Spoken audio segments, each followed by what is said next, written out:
Hello guys and welcome back.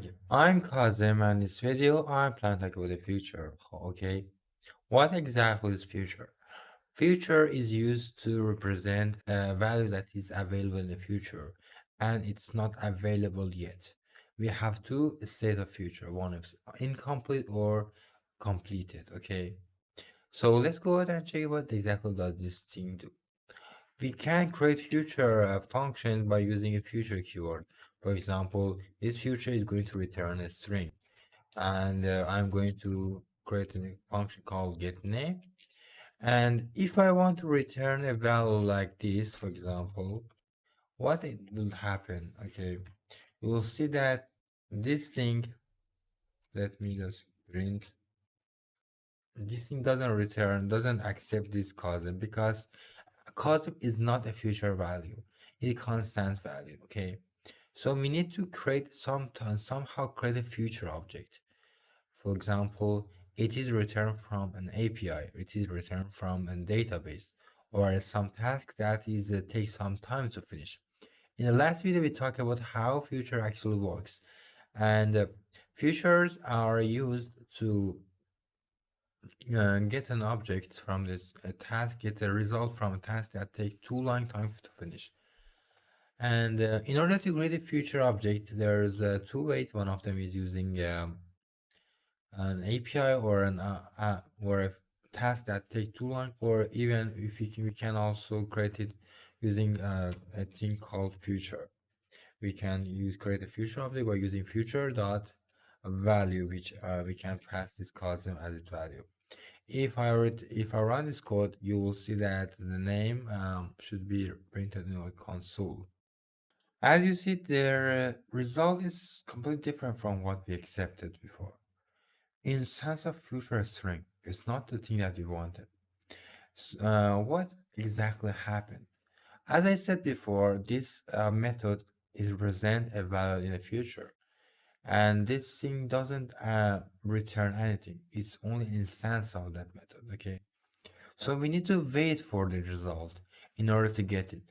So we must add a keyword called await before the method. If I hover my voiceover, you will see that await expression only accepted is used in the async function. So we must use async before after the method name.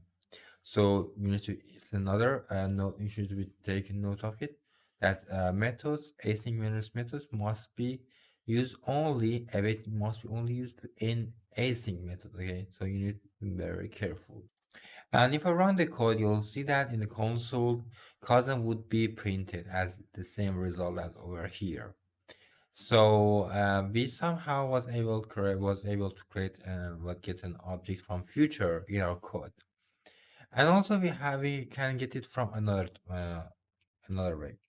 We can call get name and use a method called then, which take an object, I think, result, result, and this thing actually returns something, result as a value, and then return, for example, print this result.